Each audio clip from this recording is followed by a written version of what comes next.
prazer falar para vocês. E só por curiosidade, quer dizer, dado que a Mariana teve dificuldade para falar sobre jurimetria, alguém conhece jurimetria? Já ouviu essa palavra antes aqui? Não? Talvez um pouco, alguns têm alguma ideia.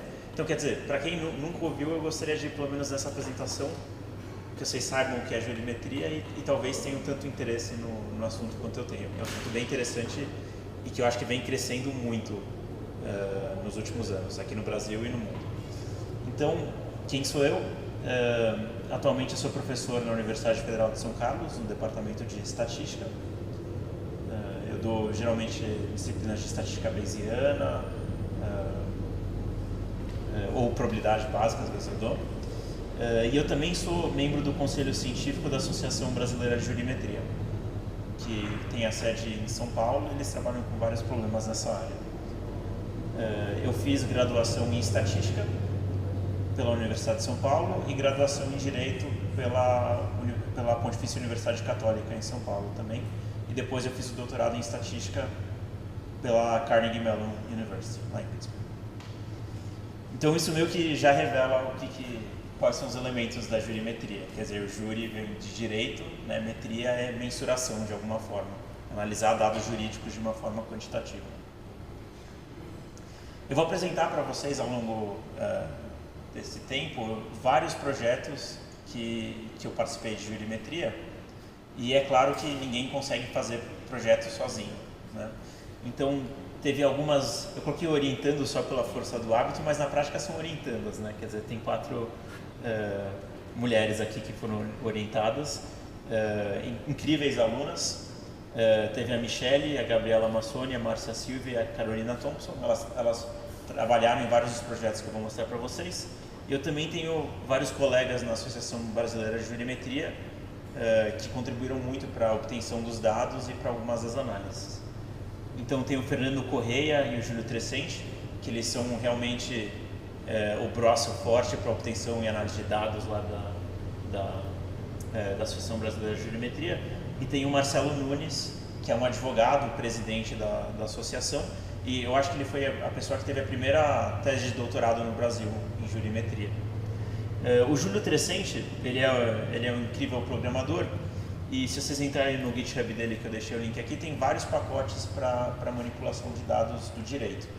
Então ele tem, por exemplo, um pacote chamado Courts BR, se eu não me engano, ainda está em implementação, mas tem já várias funções prontas, que vocês podem, por exemplo, entrar no Tribunal de Justiça de São Paulo e baixar todas as decisões que esse tribunal já emitiu sobre um determinado assunto do interesse de vocês, ou todas as decisões baixadas naquele tribunal entre 2 datas, ou alguma coisa assim, que tecnicamente é um problema relativamente complexo. Ele tem que fazer um web crawler do tribunal, daí o tribunal, quer dizer, existe uma certa guerra que os tribunais eles não querem todo mundo chafurdando nos bancos de dados deles, então eles começam a colocar captchas e tudo mais, e daí o Júlio criou um pacote que quebra os captchas e traz os dados para vocês. E eu acho que, quer dizer, esse conflito deve estar para terminar nos próximos anos. Os tribunais estão atentos que existem cientistas de dados, pessoas interessadas não em coletar informações individuais de casos e ver aquele caso a fundo, quer dizer, ler exatamente a decisão, manualmente, tudo, mas querem ter uma ideia do panorama geral do que está acontecendo no judiciário, né? Então, eu acho que em breve vai ter algum tipo de API que os tribunais vão oferecer, mas por enquanto tem esses pacotes mais força bruta aí, que quebram o captcha e baixam as decisões. E também tem análise simples desse tipo de dado que pode ser obtida, que já foi implementada algumas funções simples para análise desses dados.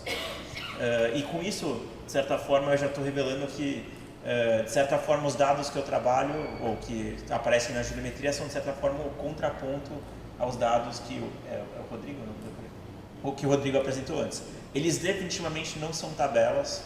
Quer dizer, geralmente a unidade amostral de um banco de dados jurídico é um texto, né? Então o problema já começa, como eu faço uma análise estatística de uma coleção de textos, né? Eu espero mostrar para vocês que tem muitas utilidades e talvez você já tenha se deparado com esse problema antes. Como, quer dizer, um comentário no Facebook, como eu sei se esse comentário é positivo ou negativo, por exemplo. É um tipo de ferramenta que você poderia fazer, né? Tem uma decisão judicial. Essa decisão judicial é favorável ou desfavorável ao réu. É um problema que pode aparecer aí e que a gente vai discutir sobre o que pode ser feito para pensar sobre esse problema. Então são textos, a nossa unidade amostral em geral, ou dados não estruturados, super complexos, e a gente vai ver algumas coisas que podem ser feitas sobre esse assunto. Tá bom. Então, jurimetria. Um dos primeiros usos desse termo apareceu em 1948 por esse cara chamado Levinger, e ele basicamente percebeu que o judiciário existe um termo em latim que é arcane imperi, assim, são tipo, parece um negócio ancestral, assim, que velhos togados vão lá sem tecnologia nenhuma, né, e tomam algum tipo de decisão sobre a vida das pessoas. E essa era a realidade do judiciário até algumas poucas décadas atrás, né? E o que esse Levinger percebeu é que não tem por que ter esse ambiente sem tecnologia de pessoas falando em latim, né? A gente fala em português e tecnologia pode ser muito útil. E em 1948 o que ele percebeu é que informática, quer dizer, ele percebeu o mais básico, que informática pode ajudar o judiciário. Eu posso guardar os processos em um computador, eu não preciso ter eles, quer dizer, porque até pouco tempo no judiciário brasileiro você tinha, na verdade ainda tem, você tem prédios e mais prédios só para guardar volumes em papel dos processos, né? E agora, quer dizer, faz pouco tempo a gente tem a justiça eletrônica, o processo judicial eletrônico, que agora só corre no computador, né? Esses processos. E não tem por que eu ter armazéns de papéis velhos, né? Isso que ele percebeu em 1948. Mas desde então apareceu uma variedade enorme de aplicações de análise, quer dizer, métodos quantitativos em direito. E algumas dessas aplicações que eu vou falar brevemente com vocês agora, quer dizer, e eu depois apresento algumas aplicações mais a fundo, por exemplo, eu posso ver o impacto regulatório. Então o nosso judiciário está lá dando canetadas e criando leis a todo momento, né? Eu gostaria de, antes de criar uma lei, ou depois que eu criar uma lei, para saber qual é o impacto que essa lei tem na sociedade. E para medir impacto eu tenho que ter uma ferramenta quantitativa, alguma maneira de medir o impacto da lei e ver se aquilo que o legislador tinha em mente, como sendo um resultado prático, de fato gerou aquele resultado que ele estava esperando, né? Então, essa é uma da possível aplicação da jurimetria, ver o impacto das leis, entender o impacto das leis e criar leis que tenham o impacto que você tem interesse. Uma outra coisa que pode acontecer é o impacto social do judiciário, né? Então, a forma como o judiciário está tomando decisões, ele acaba trazendo um determinado impacto sobre a sociedade. Então, não as leis, mas a maneira como o judiciário está tomando decisões. E você gostaria de saber qual é esse impacto que o judiciário tem sobre a sociedade, se ele é positivo ou negativo, o que está acontecendo, né? Uma outra maneira de você aplicar a jurimetria é na gestão judicial. Então a gente sabe que o direito no Brasil é extremamente lento, né? Inclusive na primeira aula de direito civil que eu tive a professora falou que o direito no Brasil é praticamente direito das sucessões, ou seja, direito da herança, né? Porque você entra com uma ação judicial e ela demora tanto que quem vai usufruir da sua ação judicial são os seus herdeiros, não é você mesmo. Então, aquele era o cenário, digamos, quando eu fiz a faculdade de Direito, sei lá, 10, 15 anos atrás, e ele está andando numa direção de tentar obter mais velocidade. Então, o Conselho Nacional de Justiça ele é extremamente interessado nesse tema, como tornar o judiciário mais rápido. Ele faz investigações e tem planos e metas para tornar o judiciário mais rápido. Mas para você conseguir cumprir essas metas, você primeiro tem que entender o que é aquilo que está travando o judiciário, né? Que mudanças eu posso fazer no funcionamento do judiciário para ele andar mais rápido, né? Ou o que custa caro no judiciário? Que mudanças eu posso fazer nele para que o mesmo processo seja julgado com menos custo? Então essa é uma outra aplicação que a jurimetria tem. A Associação Brasileira de Jurimetria trabalha muito nesse tipo de aplicação. Ele também pode auxiliar profissionais do direito. E daí talvez aqui seja onde startups e as empresas mais podem ajudar, né? O cientista de dados pode entrar e vender um produto, né? Porque até aqui é difícil você, sei lá, vender para o tribunal. Existem empresas que vendem produtos para os tribunais, mas teria que ser uma empresa muito grande, né? Mas agora vender auxílio aos profissionais do direito os próprios escritórios de advocacia, eles não têm contato com análise quantitativa dos dados deles, né? Então eles trabalham com teorias jurídicas sobre o que funciona e o que não funciona, mas essas teorias podem rapidamente ser descartadas se alguém falar, não, você está trabalhando sobre essa suposição que isso aqui é o que funciona por causa da teoria jurídica, mas na prática, da maneira como os juízes decidem é essa aqui. Não adianta nada você vir com grandes teorias se isso aqui é o que traz resultados, né? Então você pode, um analista de dados, ele poderia rapidamente chegar para um advogado e falar, se o caso é esse aqui, a estratégia que funciona é essa aqui, né? Os dados me dizem isso. Então você pode ganhar muito mais dinheiro, você como advogado fazendo isso, e daí você transfere um pedaço desse dinheiro a mais que você está ganhando, né? Os advogados fazem muito uma coisa que é chamada de análise de jurisprudência, né? Então eles pegam os julgados e tentam entender o que está acontecendo nesses julgados.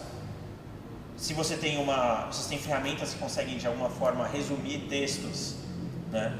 E baixar grande quantidade de dados, você consegue de alguma forma fazer um relatório de análise de jurisprudência mais rápido do que aquilo que centenas de estagiários de direito estão fazendo ali, né? De uma forma, às vezes, nem tão boa, porque eles não entendem a fundo o direito ainda, né? Na condição de estagiário, às vezes. Então, eu acho que tem muito potencial aí, e é uma área muito incipiente. Então, eu já vi muitas pessoas que estão começando a fazer isso, vira e mexe alguém vem falar comigo sobre esse assunto, e o que eles encontram nos escritórios de direito é basicamente pessoas fazendo histogramas e tabelinhas assim simples, né? E tem muito potencial para análises mais sofisticadas. Eu vou mostrar algumas dessas análises para vocês. Então eu acho que dá para entrar facilmente nessa área. E os escritórios estão muito interessados, né? Os escritórios, eles perceberam o potencial, como todas as outras empresas, e estão, se alguém sabe resolver o problema deles, eles estão procurando. Tem algumas outras aplicações, então eu fui descendo no nível de escopo, né? Então os próprios advogados, eles podem criar, ou os próprios juízes e os trabalhadores do direito, eles também podem criar teoria jurídica que de alguma forma usa a probabilidade. Isso aqui eu vou deixar para falar para vocês como exatamente isso acontece. Mas basicamente, na sociedade que a gente está moderna, chance é um conceito que está inerente à sociedade, né? Risco é uma coisa que está inerente. Enquanto que antigamente as pessoas trabalhavam com certezas, essa era a forma que organizava o mundo, hoje em dia a probabilidade, a chance faz parte da maneira como a gente vive.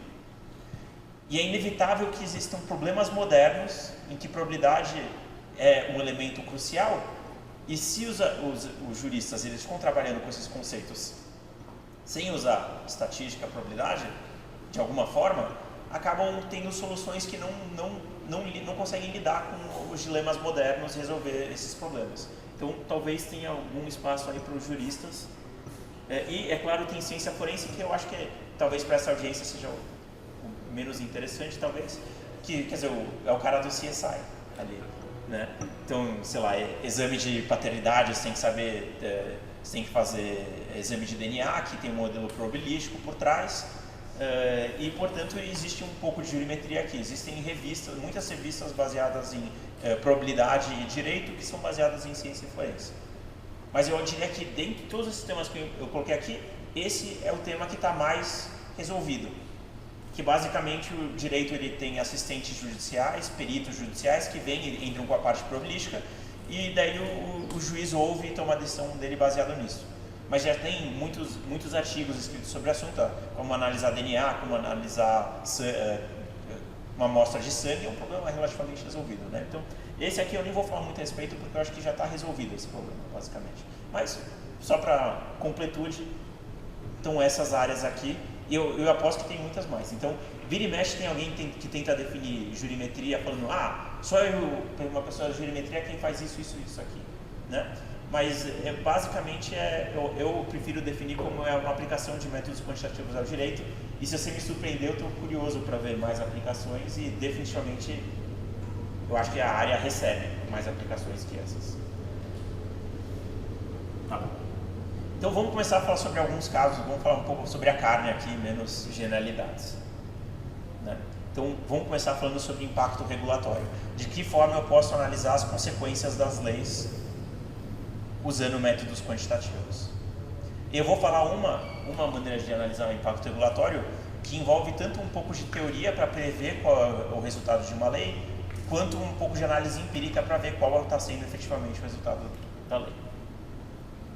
Então, o problema que a gente vai estudar inicialmente é o problema de como as custas processuais elas têm um impacto nos juizados especiais cíveis. Então, vocês já ouviram esses nomes, custas processuais e juizados especiais cíveis? Não? Custas processuais são basicamente o valor que você tem que pagar para entrar na justiça. Então, quer dizer, tem uma taxa de administração ali para você entrar no judiciário. Quer dizer, porque é a própria taxa para o tribunal funcionar, né? E essa taxa, ela varia de tribunal para tribunal. Então, por exemplo, se você entrar na justiça comum, geralmente eles cobram 1% do valor da causa como uma taxa judiciária. Então, você entra no judiciário pedindo 100 mil, você paga 1.000 como uma custa processual. E essa custa processual, ela tem uma certa regra sobre quem vai pagar ela, se vai ser você ou se vai ser a pessoa com quem você está abrindo ação contra, mas basicamente quem perde a ação paga a custa processual, em geral. E esses juizados especiais cíveis, eles às vezes recebem um outro nome que é tribunais de pequenas causas. Eu não sei se já ouviram falar sobre eles. Vocês têm uma causa que tem o valor que está sendo pedido é menos do que 40 salários mínimos, existe um processo simplificado para esse tipo de processo e você às vezes nem precisa de um advogado para entrar com esse processo. Você só vai lá no Tribunal de Pequenas Causas, vai ter um assessor lá que vai te ajudar e você já pode entrar com essa ação. Então acontece muito em direito do consumidor, por exemplo. Digamos que alguém colocou seu nome errado indevidamente num banco de dados de maus pagadores. Ele te causou um dano moral, no mínimo, por causa disso. E daí você pode ir lá no Tribunal de Pequenas Causas e falou, meu nome foi colocado indevidamente no Serasa, por exemplo, e, se eu não me engano, alguns anos atrás, eu acho que eu fiz há uns 5 anos atrás, geralmente você ganharia em torno de 10 mil reais por causa desse erro, né? E é virtualmente certo que você ganha esse tipo de ação, porque todo mundo concorda que é errado você colocar o seu nome indevidamente no Serasa. Então a gente quer estudar como funcionam as custas processuais nos juizados especiais cíveis e que consequência elas têm sobre o comportamento das pessoas. Então, antes de a gente analisar os dados, a gente tem uma conjectura sobre como esses dados vão funcionar, né? A gente entende mais ou menos o direito e a gente tem uma ideia que existem certos tipos de caso. Então, sei lá, tem casos em que uma pessoa morreu por culpa de outra. E daí você imagina que se você matar alguém vai custar caro pagar todos os danos que foram causados para aquela pessoa. E daí tem casos mais simples que podem acontecer, sei lá, um acidente de carro, né? E você imagina que para cada tipo de caso eles formam certos tipos ideais, né, certas categorias que acontecem de casos e que os valores que são concedidos para esses casos são mais ou menos homogêneos. Mais ou menos homogêneos, eu estou dizendo que se você pegar 2 casos em que uma pessoa morreu por culpa de outra, os danos que foram provocados ali vão ser mais próximos aos danos que são provocados por acidentes de carro, né? Então você imagina que as pessoas elas já conseguem projetar, de certa forma, o quanto elas podem esperar ganhar na justiça para cada tipo de caso que aparece. E, portanto, elas estão pedindo alguma coisa que tenha a ver com quanto elas vão ganhar. Faz mais ou menos sentido, né? Elas não estão pedindo quantidades arbitrárias. Elas estão pedindo alguma coisa que está próxima do que elas vão ganhar. Essa é a conjectura que a gente tem. Daí, é claro, como um bom trabalho de análise de dados, você rapidamente vê que suas conjecturas nem sempre são corroboradas, né? Então, aqui está o valor da causa é quantas pessoas estão pedindo, e aqui é o valor concedido, ou seja, o quanto elas de fato estão ganhando. Aqui é reta x é igual a y, né? Então, x igual a y significa que elas estão ganhando o quanto elas estão pedindo. E aqui a reta é y constante, né? Ou, quer dizer, essa na verdade é a reta de regressão que foi ajustada, mas ela é basicamente y constante. Isso significa que o quanto ela está pedindo não tem impacto nenhum no quanto ela está ganhando. Ou seja, as pessoas estão pedindo um valor mais ou menos arbitrário em relação ao que elas estão ganhando. É isso que você pensa. que diabo está acontecendo aqui? Né? Porque as pessoas estão pedindo um valor que não tem nada a ver com o que elas estão ganhando. E isso é uma coisa desejável? De que forma que a lei está influenciando para as pessoas pedirem dessa forma? A gente tem que, quer dizer, com um bom trabalho de análise de dados, um bom trabalho, você tem que analisar a fundo de onde vêm os seus dados, né? O que está acontecendo aqui. Então você pode abrir a lei de como funciona o processo dos tribunais de pequenas causas. Se você abre a lei do Tribunal de Pequenas Causas, é a Lei 9.099 de 1995, e ela tem uma coisa interessante aqui, a ausência de custas processuais. Então a gente pode entender o que o legislador estava pensando quando ele fez isso. Ele estava pensando, o Tribunal de Pequenas Causas, ele visa, de certa forma, trazer a pessoa comum para a justiça, que antes a justiça é, sei lá, um lugar que só as empresas vão, e se você é um homem comum, você tem que de alguma forma resolver o seu problema por fora da lei. O Tribunal de Pequenas Causas tenta abrir o judiciário para as pessoas que não têm tanto poder aquisitivo quanto as empresas possam também entrar com demandas no judiciário. E para tal, a gente tira as custas. Né? Mas a gente coloca algumas restrições, né, para esse tribunal não ser abusado também. Então você pode entrar com uma ação no Tribunal de Pequenas Causas se a sua causa é pequena, ou seja, você está pedindo no máximo 40 salários mínimos. E além disso, você também pode entrar nesse Tribunal de Pequenas Causas sem um advogado, se o seu caso é até 20 salários mínimos. Então, se é até 20 salários mínimos, você nem precisa de um advogado. Se você tem entre 20 e 40, daí você precisa ter um advogado, mas você não paga custas processuais. E agora o que a gente pode tentar entender é de que forma essas custas processuais elas impactam a decisão do quanto a pessoa vai pedir. Tá bom? Para tal a gente vai usar a teoria da decisão. Vocês já viram teoria da decisão alguma vez? Em algum contexto? É uma disciplina, mas o básico dela é tão simples que poderia ser ensinado no ensino médio. E ela tem um poder muito forte sobre a nossa vida. A teoria da decisão ela é basicamente uma forma racional de tomar decisões. A gente toma decisões intuitivas, em geral, na nossa vida cotidiana. A gente tem várias alternativas, a gente escolhe alguma coisa que pareceu ser a melhor decisão. A teoria da decisão ela nos diz que você pode quebrar um problema de decisão em vários pedaços menores, e uma vez que você preencher esses pedaços menores, a decisão ótima está automaticamente definida. E geralmente é mais fácil a gente resolver pedaços menores do que tentar resolver um problema grande tudo de uma vez. Vocês já devem ter ouvido, divide and conquer. Né? Então o problema de decisão ele é dividido em alguns subproblemas, que é quais são as suas alternativas. Né? Primeiro você tem que pensar o que eu tenho disponível para mim. Nesse caso a gente está falando que as alternativas são os valores que a pessoa pode pedir. Ela pode pedir qualquer valor entre 0 e 40 salários mínimos. Então essas são as alternativas da pessoa. Depois que você fala as suas alternativas, também tem que pensar em tudo aquilo que pode acontecer. Existem elementos que são incertos, estados da natureza incertos, que afetam o impacto daquela alternativa sobre o seu ganho, no final das contas. Né? Então a incerteza faz parte da teoria da decisão e ela aparece no espaço de possibilidades que esse teto.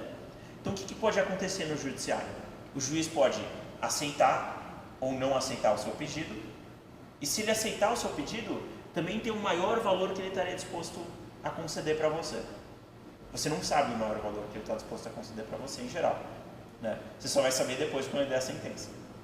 Então tem duas quantidades incertas, que está de certa forma fazendo um jogo com o juiz.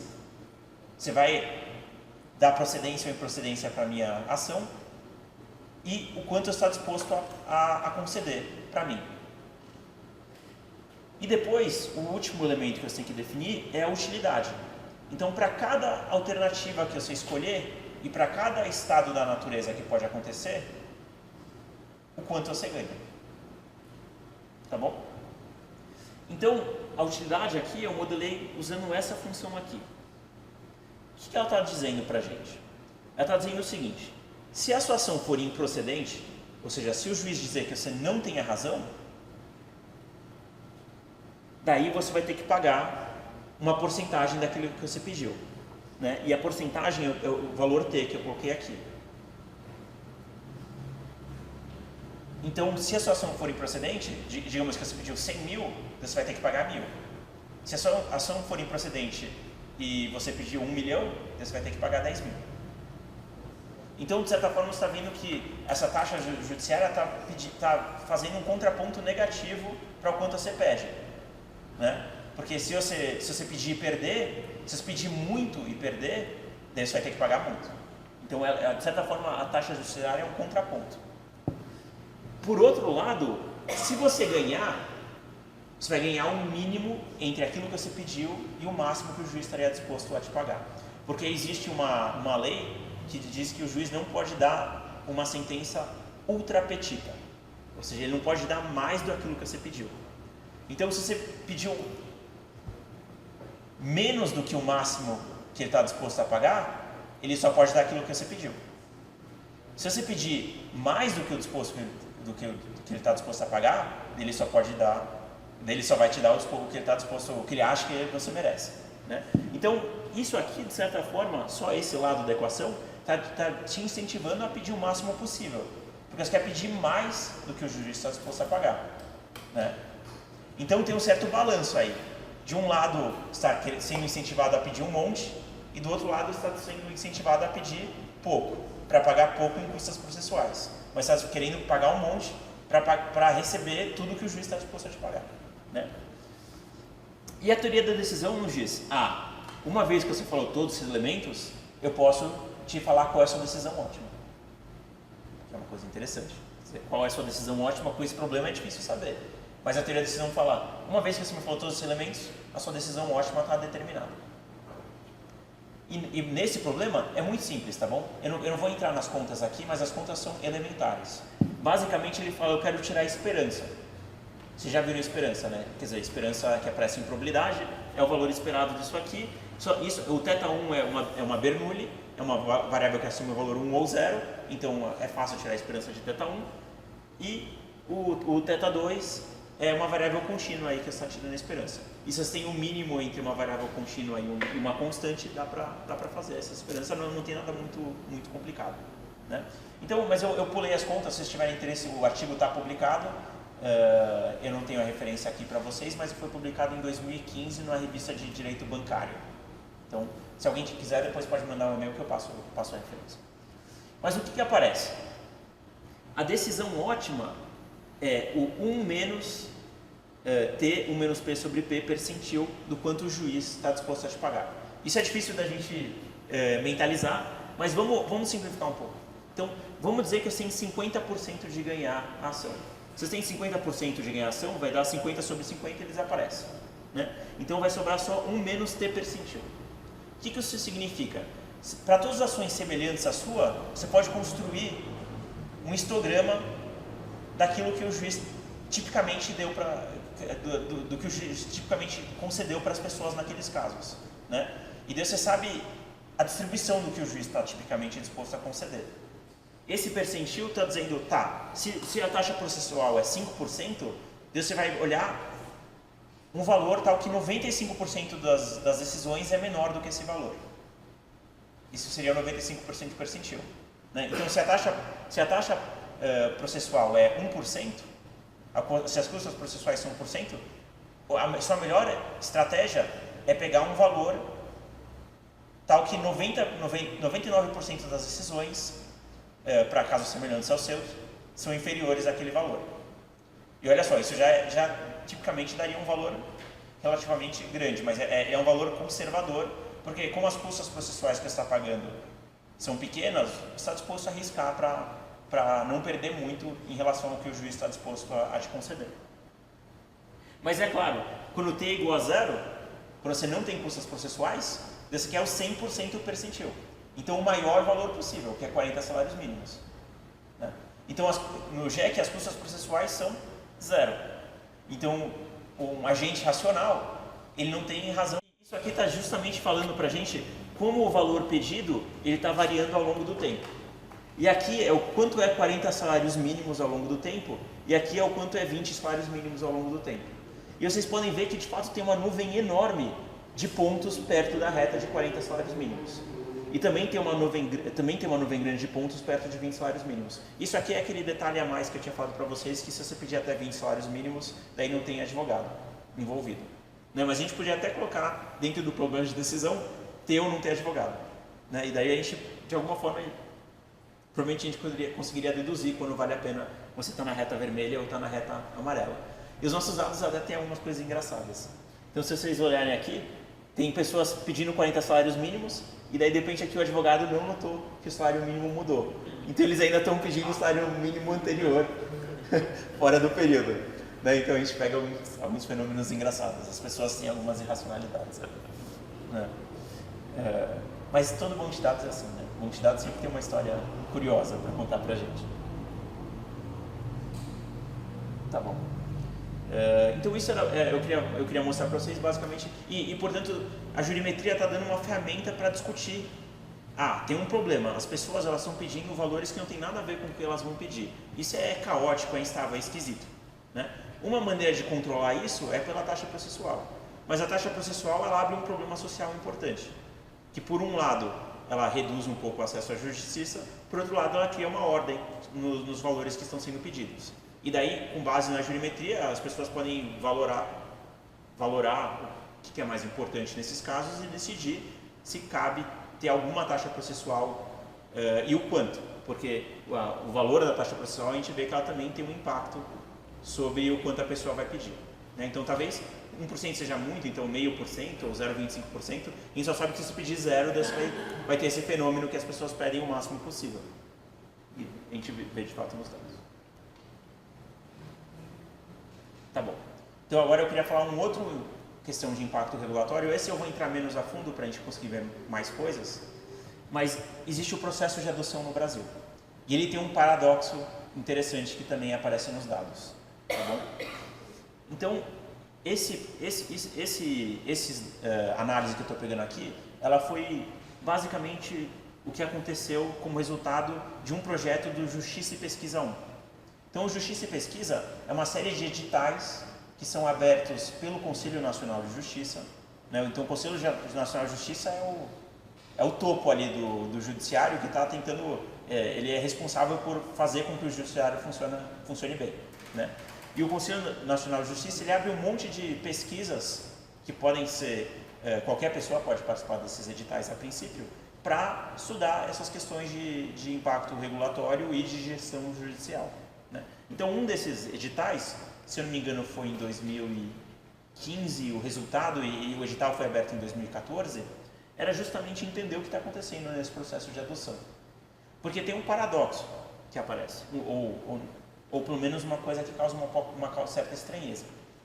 Tem 5.500 crianças, em um dado momento, que estavam disponíveis para adoção, mas é um número que se mantém mais ou menos estável. Em um dado momento, tinha 30.000 famílias na fila para adoção. Então, famílias que já passaram por todo o processo de credenciamento e tal, elas estão ali esperando uma criança para ser adotada. E daí você fala, se tem 5.000 crianças esperando a adoção e 30.000 pais querendo adotar crianças, por que a gente não zera essa fila e sobra só 25.000 pais esperando na fila? Né? Porque tem crianças que não estão sendo adotadas. Vocês têm alguma ideia do que está acontecendo? Essa é uma excelente descrição. É um excelente diagnóstico do problema. É isso que a gente verificou de fato. Então, como que funciona o processo de adoção?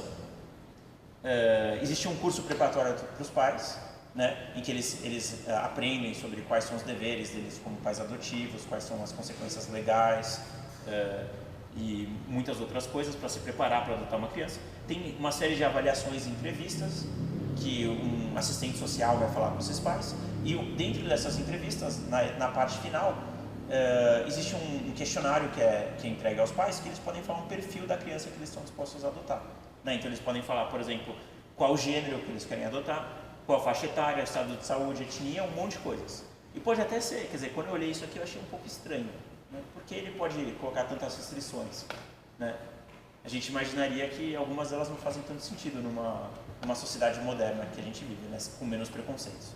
Mas o que acontece do ponto de vista do assistente social, é melhor o pai colocar restrição que ele tem, caso ele tenha essa restrição, e não adotar uma criança que está fora dessa restrição, do que não ter direito a colocar restrições e acabar tratando mal uma criança que ele não estava disposto a adotar. Né? Então eles podem colocar todas essas restrições. Então a gente tem para cada uma das pessoas, dos 30 mil pessoas ali no banco de dados, a gente tem as restrições delas e a gente tem o perfil das 5 mil crianças que estão dispostas para serem adotadas. Opa, fiz alguma besteira aqui. Pronto. Então, qual é o seu nome? O diagnóstico da Roberta é perfeito. Se a gente fazer, quer dizer, muitas vezes, esse gráfico até que é relativamente simples, mas muitas vezes o problema da juriometria está chegar na limpeza de todos os dados para chegar aqui. Né? Eu imagino que nos trabalhos que vocês trabalham também, muitas vezes 99% do trabalho é conseguir limpar o banco de dados a ponto de você conseguir rodar um histograma sequer. Né? Em juriometria muitas vezes acontece isso. Então essa análise é relativamente simples até, mas é uma prova cabal do que está errado. Né? Então aqui a gente está vendo o perfil das crianças em termos de idade. Aqui é o perfil desejado pelos pais. Né? Então, que idade que os pais querem? Em geral, eles querem pessoas que, se não me engano, aqui é 0, 1, 2, 3, 4, 5. Assim, basicamente, 5 anos é o limite para a maior parte da. Se você colocar menos que 5 anos, você pega praticamente todos os pais. E se a gente olhar na fila de crianças que estão disponíveis para adoção, daí você tem o contrário, né? Tem muitas crianças que têm mais de 8 anos. E daí o que acontece na prática é que muitas vezes essas crianças que têm mais de 8 anos, elas simplesmente não são adotadas. Elas ficam no orfanato ou que está cuidando delas sem ter acesso aos pais, né? E até elas completarem 18 anos e daí elas são emancipadas. Mas é uma realidade um pouco triste. Né? E a gente poderia pensar, agora que a gente entende qual o problema, o que a gente pode fazer como cientistas de dados para ajudar, tanto de vista de impacto regulatório quanto de informação para os pais. Ixi, eu estou apertando sempre o botão. Então, uma coisa que a gente verificou quando a gente volta para a lei e começa a estudar, o que acontece na lei, é que basicamente no processo judicial demora bastante para uma criança estar disponível para adoção. O que acontece? Uma criança é encontrada, em geral, sem os pais. Né? Ela pode ser, sei lá, no pior dos casos, se encontra uma criança no meio da rua sem pais. Os pais abandonaram ela aí no meio da rua. Né? E daí, essa criança, a princípio, ela tem alguém que tem a guarda dessa criança, que é os pais, a princípio. Né? O pátrio poder, digamos assim. Né? E existe um processo judicial para tirar a guarda do pai da criança. Porque a guarda judicial é um objeto jurídico, né? Então precisa de uma decisão jurídica para tirar a guarda do pai. E como funciona tipicamente o processo judicial? Chega a criança ali e uma das partes é o pai. Só que o pai, a gente não faz a menor ideia onde está o pai que abandonou a criança. Né? Então o juiz era obrigado a tentar chamar o pai de todas as formas possíveis para ele estar ciente que ele é uma parte de uma ação judicial. Existem muitas formas de você tentar chamar uma pessoa para ser parte na justiça. Né? Então você pode mandar um oficial da justiça para procurar a pessoa. Você pode escrever um edital, você pode escrever no diário oficial que você está procurando pela pessoa. Tem muitas formas. E o juiz era praticamente obrigado por lei a ficar tentando procurar os pais de todas as formas possíveis. E só nesse processo de procurar os pais, já às vezes passava 3 anos. Né? Então a criança, sei lá, tinha 2, já passou 3, ela já tem 5 anos. Já é muito mais difícil ela ser adotada.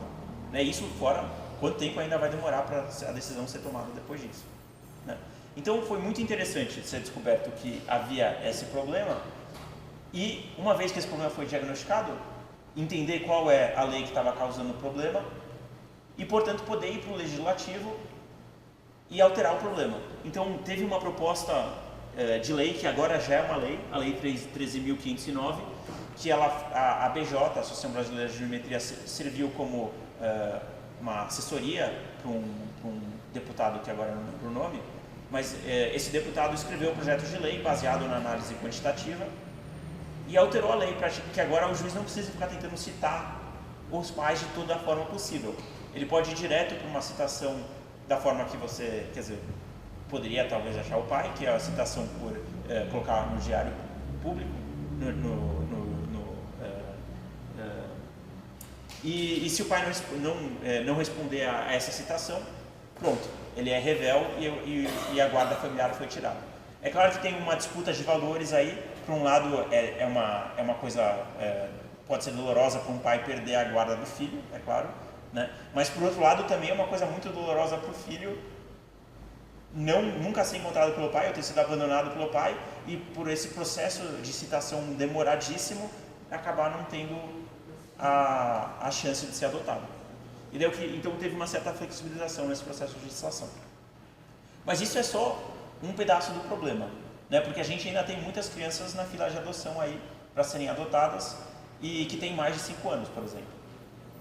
Então, uma ferramenta que essa foi a minha aluna Michelle desenvolveu, é uma ferramenta gráfica em Shine. Vocês já devem ter ouvido sobre Shine, né? É um pacote no R que permite fazer essas ferramentas gráficas de uma forma fácil.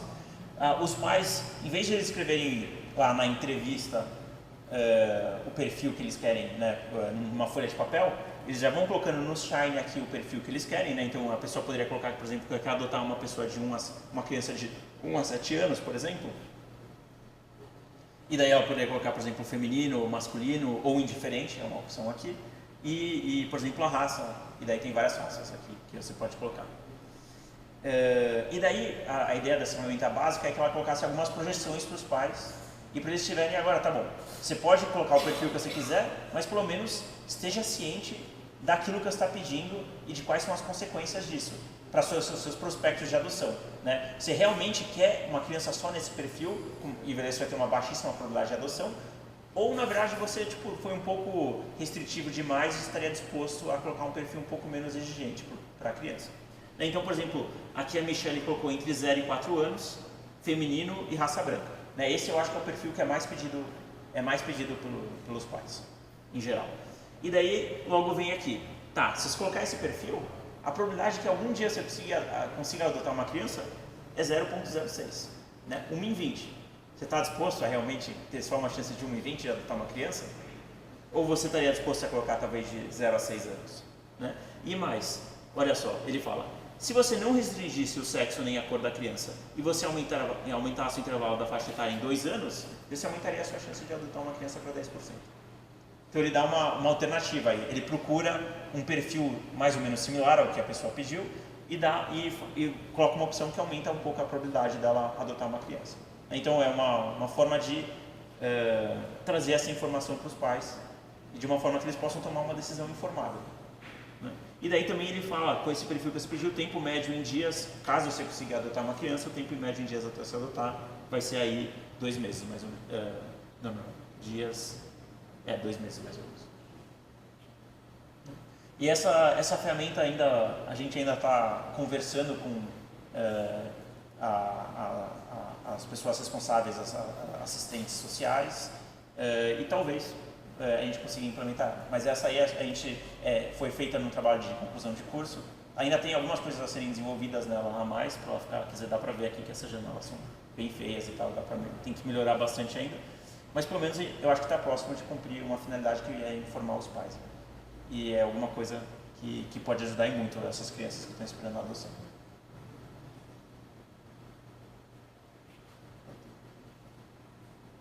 Mais uma meia hora?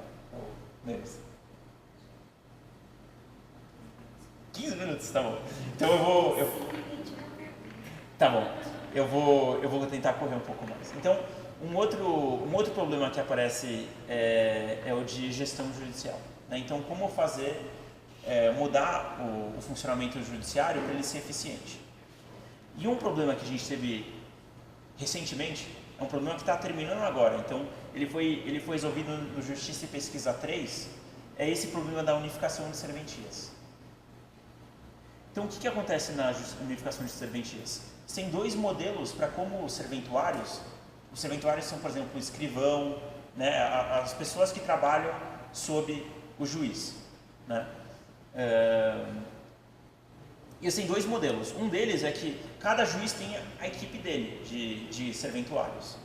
E você tem um outro modelo alternativo, que é recente, quer dizer, até então não existia esse modelo, que é você ter um grupo de serventuários que é unificado, e que esse grupo de serventuários unificados, ele atende várias varas, ou seja, vários juízes simultaneamente. E a ideia por trás disso é, se você tem uma equipe que atende a uma única pessoa, existe uma certa chance dessa equipe estar ociosa, se essa pessoa não tem nenhuma demanda. Né? Enquanto que você tem uma equipe que atende a várias pessoas, a chance dessa equipe ficar ociosa é muito menor. Então você consegue aproveitar os recursos melhor. Essa é, digamos, a análise, a ideia qualitativa por trás desse modelo alternativo de organização no judiciário. E vocês podem ver aí, por exemplo, se não me engano, Cartório do Futuro é o nome que dá. E vocês podem, quer dizer, por exemplo, o Tribunal de Justiça de São Paulo já tem algumas varas que tem esse Cartório do Futuro. Mas, além dessa ideia qualitativa, a gente também gostaria de saber se funciona ou não na prática. Né? E, em particular, uma relação causal. Né? Será que foi esse modelo alternativo que causou o ganho de eficiência ou será que foi outra coisa que está acontecendo? Então, o banco de dados, que é uma bagunça também, que a Gabriela, que essa outra aluna estudou, e a Associação Brasileira de Jurimetria estudou também, é basicamente... Para cada processo, você tem um monte de movimentações que acontecem nesse processo. Então, por exemplo, você tem uma movimentação ato ordinatório, conclusos para decisão, aguardando o prazo, cancelamento, um monte dessas movimentações. Aqui não está aparecendo um processo repetido, mas é claro que aparece várias vezes repetido esse processo. Cada processo tem várias movimentações. E até hoje eu não conheço ninguém que conhece exatamente o fluxograma de movimentações. Eles não têm uma única maneira que eles podem andar nessas movimentações. É um processo estocástico muito complicado que ele pode vagar entre movimentações de uma forma errática. Tem um início e tem um fim, mas o que acontece no meio é bem bagunçado. E de certa forma a Gabriela teve que modelar o que acontece aí nesse fluxograma dos processos judiciais.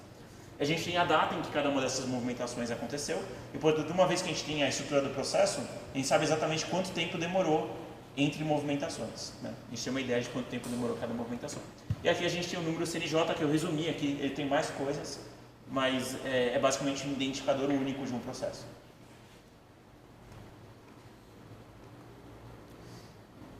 E daí você tem alguns problemas.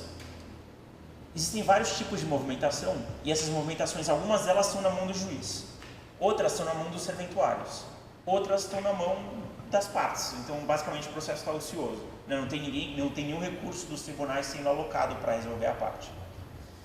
Então, a gente tem que, primeiro, separar aquilo que é responsável pelos serventuários. Porque, é claro, se a gente está fazendo uma medida que afeta os serventuários, é ali nas movimentações dos serventuários que a gente espera ver o impacto.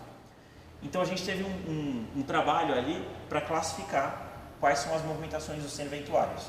E você ainda tem um problema final que assim, a última movimentação, você não sabe qual é o tipo de movimentação ainda que vai ser essa movimentação. Porque você sabe qual é a última movimentação que aconteceu, você sabe que desde então tem um tempo que nada aconteceu ainda. Você não sabe o que vai acontecer no futuro. Então você tem que de alguma forma prever o que é essa coisa que está demorando aí para acontecer. Então a gente fez basicamente uma análise bem empírica, que a gente fez basicamente a probabilidade empírica, que é basicamente o número de casos de uma coisa pelo número de casos de outra, só que tem uma variedade enorme, então a Gabi teve que passar por um problema computacional enorme para conseguir classificar esses casos, se eles eram dos servidores ou não, e daí você consegue ver para cada movimentação. Na verdade ela descobriu para cada movimentação se essa movimentação é uma movimentação que era de um servidor ou não. Daí para cada processo ela somou a movimentação dos servidores, né? E daí finalmente ela consegue ver quanto tempo é usado por servidores para cada processo, em média. Aqui está um gráfico de densidade aqui. Vocês podem ver que existem muitos processos que gastam pouco tempo dos servidores, existem alguns aí que gastam em média 1000 dias. E daí tem uma quantidade menor aqui que gastam até 2000 dias de só movimentações que dependem dos servidores. 2000 dias é bastante coisa. Né? É mais ou menos 6 anos aí. 6 anos. Então 6 anos só de servidores passando o seu processo de um lado para outro. Né? E daí tá bom. Então dá pra gente reduzir isso de alguma forma? A primeira coisa que a Gabi fez foi uma análise de sobrevivência. Então ela viu quanto tempo de processo ele dura, quanto tempo demora para um processo extinguir todos os tempos derivados de servidores, para um cartório não unificado, para um cartório unificado e para um cartório, quer dizer, para um cartório unificado antes de acontecer a unificação e para um cartório unificado depois de acontecer a unificação. Né? E aqui, isso aqui é uma análise de sobrevivência, é uma técnica estatística aí, e ela fez uma análise não paramétrica, usando o modelo de Cox. E uma coisa que aparece logo de cara é que o processo unificado depois, ou seja, depois que aconteceu a unificação, ele decai muito mais rápido que os demais. Só que uma coisa um pouco esquisita é que antes da unificação, o processo está demorando mais do que o não unificado. Então, dá para ver aí que tem um efeito de confundimento. Além da unificação, também tem um antes e o depois, que é importante. O que esse antes e depois significa? A justiça está se modernizando. Tem outras ferramentas que estão acontecendo que também têm um impacto positivo sobre o tempo de duração do processo. Então, se você só faz essa análise simples aqui, ainda que pareça que o unificado depois está indo muito mais rápido, ele está indo muito mais rápido também porque ele é depois, e não só porque ele é unificado. São processos mais modernos que demoram menos tempo. Como que a gente separa isso? Para a gente separar isso, a gente vai fazer uma regressão de Cox com penalização. Vocês já viram falar de penalização na regressão? Já, né? Quer dizer, basicamente é uma forma de você aumentar o seu poder preditivo. Em vez de fazer uma estimativa de mínimos quadrados, que tem muita variância, tem muitos parâmetros, você começa com uma penalização para aumentar um pouquinho o seu viés nas suas estimativas, mas reduzir muito a variância. E daí você vai ter predições muito mais precisas. Né? Então, uma ideia muito importante aí em ciência de dados é a penalização. Daí a gente fez uma regressão de Cox com penalização para os nossos parâmetros. Então, a gente colocou como parâmetro a data do processo. Então, isso identifica se ele é um processo muito antigo ou um processo muito novo, se ele veio de uma vara unificada ou não, né, depois da unificação. E, finalmente, qual é o assunto do processo, porque os processos têm complexidades diferentes. Então, você imagina que alguns processos inerentemente vão demandar mais recursos que outros. E o que a gente verificou é que sim, a unificação reduziu um pouco o tempo do processo, cerca de 3 horas por processo. E a modernização reduz, em média, 3 horas de tempo de serventuário por processo por ano. Né? Então, daqui a 10 anos, a gente imagina que vai gastar 30 horas menos um processo, se dá para projetar na reta, assim, que provavelmente não é uma boa ideia. Assim. Mas está reduzindo 3 horas por ano a modernização dos processos. Então, tem algum efeito. E é um efeito até que pequeno individualmente por processo, 3 horas a menos de servidor para o seu processo ser decidido, mas se você contar o volume enorme de processos que acontecem no judiciário, talvez tenha um impacto muito positivo sobre o tempo gasto nos processos aí. É uma quantidade interessante que foi obtida e talvez tenha algum interesse para o CNJ. Tem outros projetos, quer dizer, eu já tinha 15 minutos antes, agora talvez eu tenha 5, sei lá. Então não dá para falar sobre todos os processos de gestão judicial, mas basicamente o que acontece é, além de você mudar as serventias, como elas funcionam, os serventuários, você pode também mudar como funciona o juiz. Né? Então a ideia geral do judiciário é que você tem um juiz generalista, que recebe todo tipo de processos. Mas talvez se você especializasse ele, por exemplo, um juiz que só recebe processos empresariais, como ele é especializado nesse assunto, e é um assunto muito complexo, talvez ele consiga chegar a decisões mais rápido, dado que ele é especializado. E a Associação Brasileira de Jurimetria também estudou esse processo. E também tem um processo interessante que é estudar os maiores litigantes no Brasil. Que existe, dá para ver rapidamente nesse gráfico aqui, quantos processos você tem à medida que você vai colocando você vai aumentando o número de litigantes envolvidos. Então eu pego, por exemplo, só o maior litigante do Brasil e coloco ele. Qual é a porcentagem de processo que eu tenho? Sei lá, aqui 20%. Daí se eu pegar os 5 maiores litigantes, 40% dos processos envolvem só os 5 maiores litigantes. E se eu vou até 30 litigantes, eu tenho mais de 80% dos processos na justiça. Então, 30 pessoas são responsáveis por quase tudo aquilo que... 30 pessoas jurídicas, né? São responsáveis por quase tudo aquilo que acontece na justiça. Essa foi uma análise que foi feita pela Justiça e Pesquisa 2, que para você chegar aqui também tem tipo, uma guerra contra os dados para obter alguma coisa que dá esse gráfico aqui. Né? Que eu nem vou tentar expor tudo o que aconteceu nessa guerra contra os dados. Mas o que acontece? Uma vez que você consegue enxergar isso, você começa a pensar em talvez políticas que podem ser usadas para agilizar a justiça.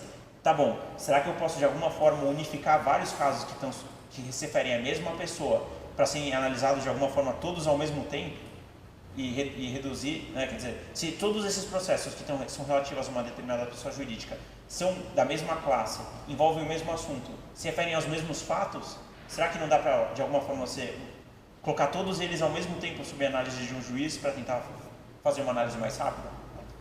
E é basicamente isso que estava sendo analisado aí nos maiores litigantes. Mas já foi um trabalho enorme só saber quem são esses maiores litigantes a cada estado e conseguir passar esses nomes para o Conselho Nacional de Justiça.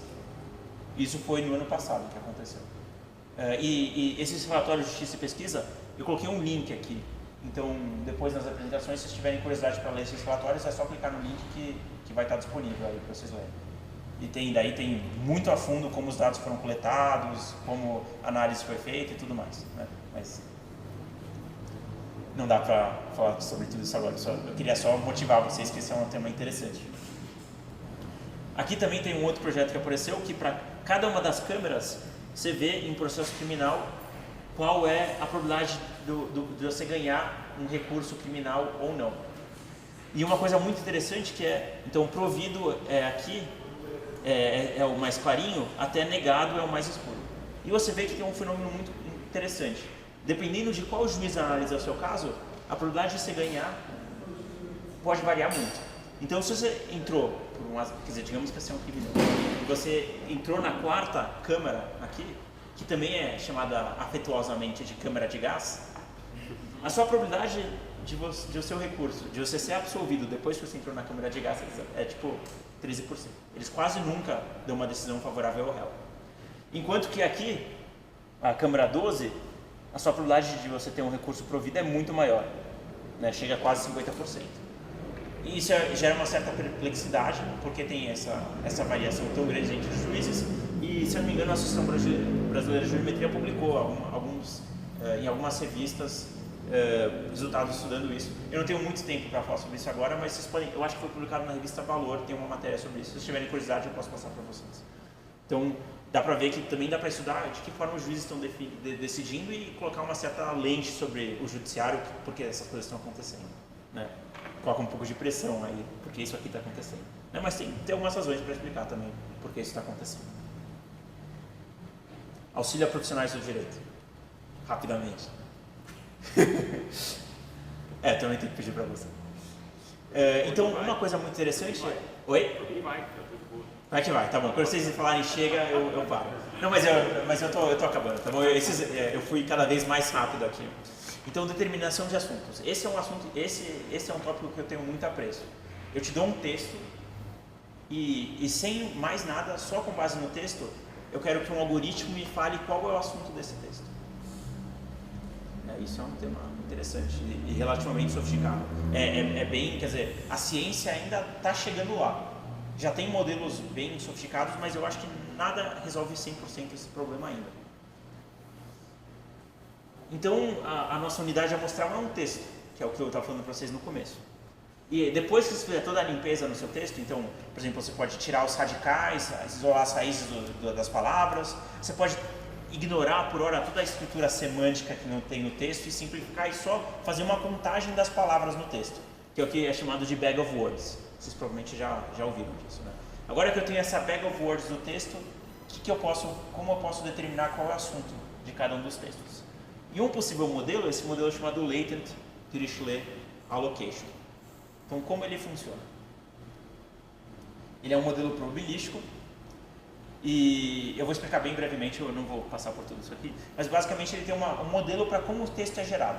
Funciona mais ou menos assim.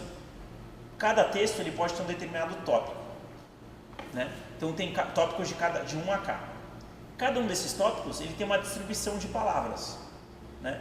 Por isso que é o Dirichlet. O Dirichlet é essa distribuição de palavras. Então, digamos que você tem um tópico 1, que se refere sei lá, tem textos biológicos e textos DNA, medicina, humanos, ratos, sei lá, coisas assim.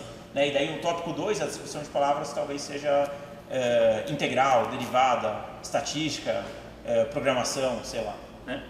E daí as palavras são geradas segundo essa distribuição. E isso gera o texto. Então é um modelo ridículo, assim, né? Mas ele é muito poderoso ao mesmo tempo. É um modelo ridículo porque as palavras são geradas aleatoriamente e independentemente desses tópicos. Blá, blá, blá, blá. Tipo, gerador aleatório nem dá uma sentença coerente. Mas é claro, a gente tem que usar um modelo errado para simplificar e entender alguma coisa. A gente nunca consegue usar um objeto super sofisticado, a gente não consegue fazer um modelo que descreve perfeitamente ele. Mas esse já é um modelo relativamente complicado. E daí, se eu conhecesse a distribuição do texto, a distribuição dos tópicos, daí eu conseguiria gerar um texto daquele tópico, simplesmente gerando aleatoriamente palavras daquele tópico. E é assim que é gerado o texto. Só que eu não conheço o número de tópicos e eu não conheço a distribuição das palavras em cada um dos tópicos. Então eu tenho que fazer alguma análise para aprender esses parâmetros e com base nesses parâmetros classificar os assuntos de cada um dos textos. Né?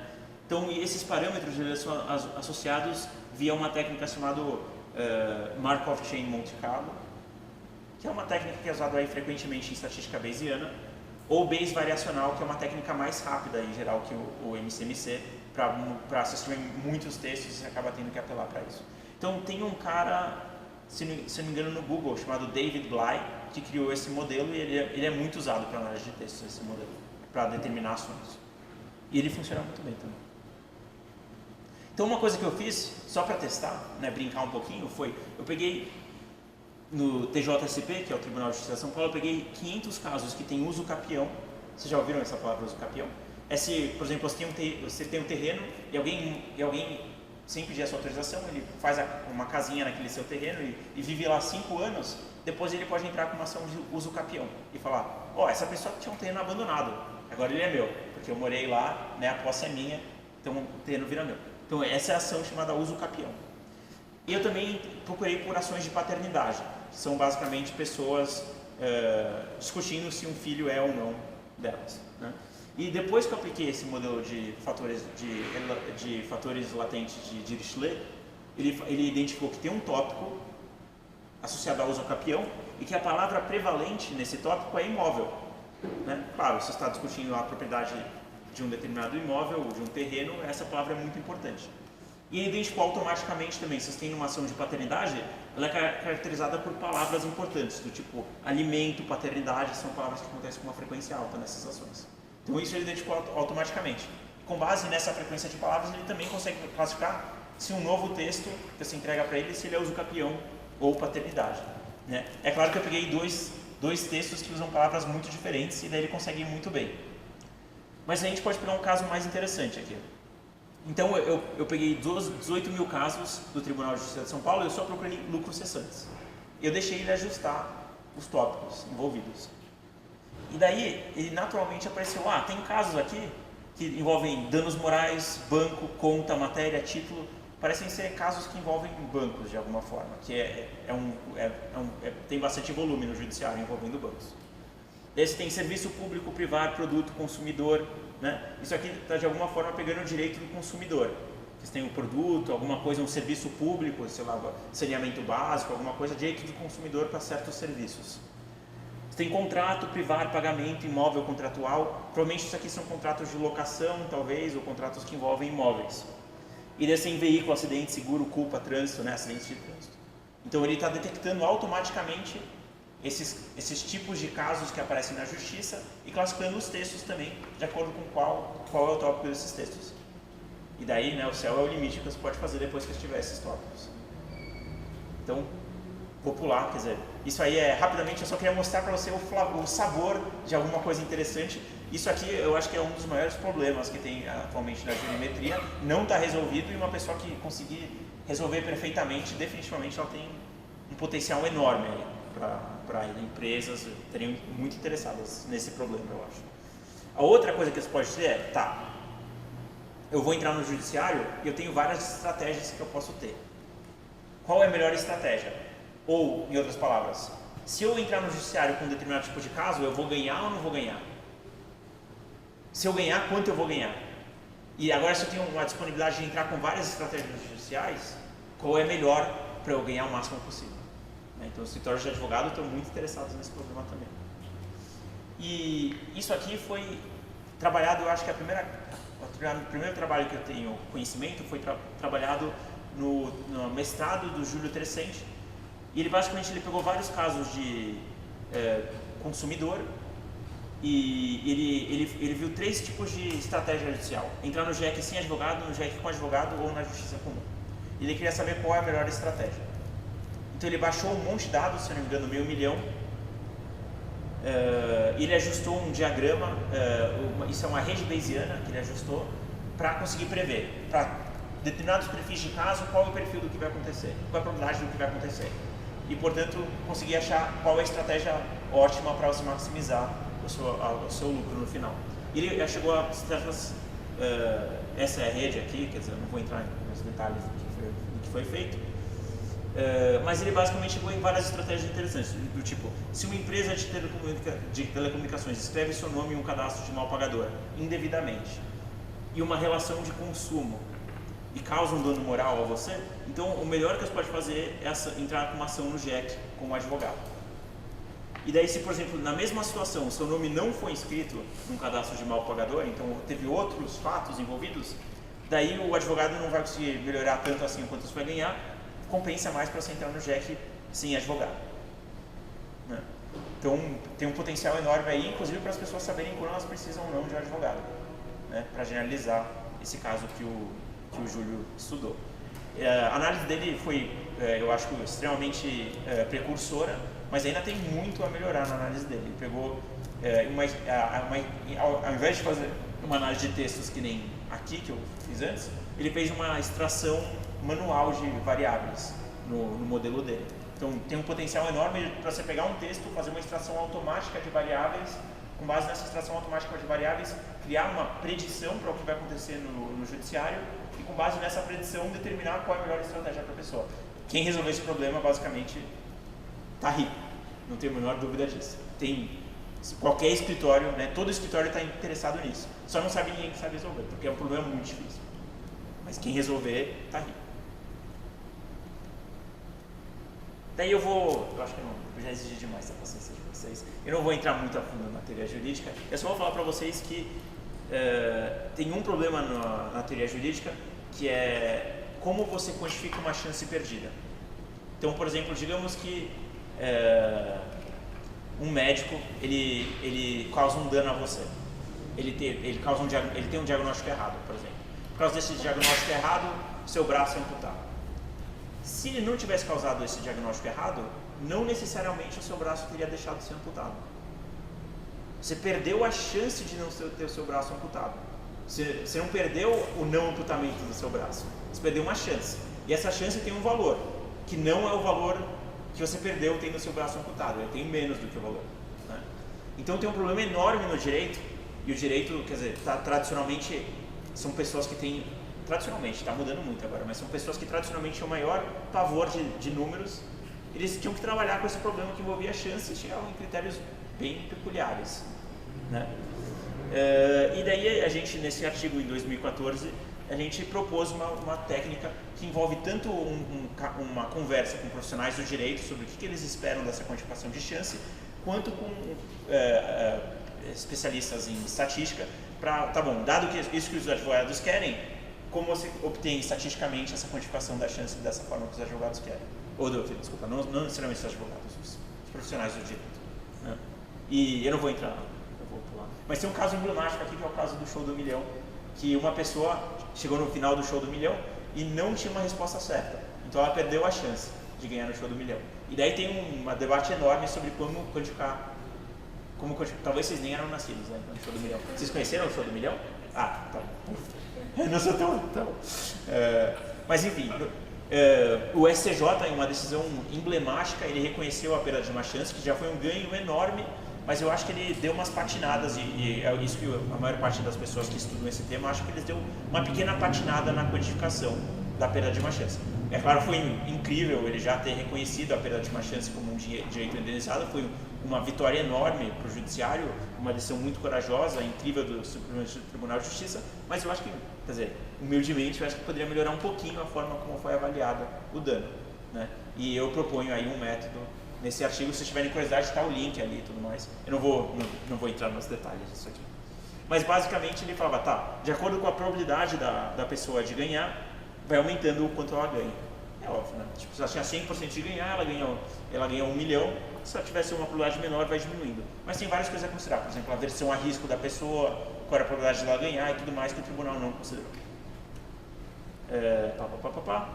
E daí tem uma outra questão de teoria jurídica que é, tá, você tem um problema incrível no judiciário que é, existem pessoas que sofreram por sofrer dor indevida, né? E daí o judiciário tem que vir lá e dar uma quantidade de dinheiro que é uma compensação pela dor que a pessoa sofreu. Porque a única coisa que o judiciário pode fazer, quer dizer, pode parecer ruim, estranho, mas é a única coisa que ele pode fazer. Depois que a dor está provocada, o judiciário não tem uma varinha mágica que desfaz a dor. O máximo que ele pode te dar é algum alívio financeiro pela dor que foi causada, depois que o ato errado foi causado, né? Mas aí tem um problema dificílimo, que é quanto de dinheiro vale tanto de dor. E daí nesse artigo em 2012 a gente estudou essa questão. Então tem um juiz incrível, que é o juiz Jack Weinstein, nos Estados Unidos, que ele foi um dos precursores em litigância coletiva, né? Então um caso que tem 10 mil réus, 10 mil autores, todos contra o mesmo réu, né? E ele criou todo o método lá nos Estados Unidos para analisar esses casos. E ele pegou vários casos e ele viu se determinados casos eram comparáveis ou não a determinados casos em que você teve um tipo de dor. E daí a gente ajustou um modelo e daí a gente pode ver que dá para quantitativamente entender o que ele está usando para ver a gravidade de um determinado tipo de dor. Então, se tiver dano na nervos, a dor ficou muito... Dano a nervos, nesse caso, era menor. Mas se tivesse dano nas mãos, o dano ficava um pouco maior. Costas, um pouco maior. Dano nas pernas era ainda maior. Se foi causado um tipo de permanent disability. Tipo, se a pessoa não conseguia mais andar depois, eu não estou conseguindo traduzir no momento, mas algum tipo de desabilidade permanente, daí aumenta muito mais o tipo de dor causada. Daí dor permanente, eu acho que é a mesma coisa aqui. Se houve um tipo de dor excruciante, então a pessoa passou por um momento de uma dor intolerável, assim, que você praticamente tortura, aumenta ainda mais, né? Cirurgia tem um impacto extremo aqui também, e finalmente um dano extremo que eu coloquei como morte, alguma coisa assim, daí o efeito é enorme.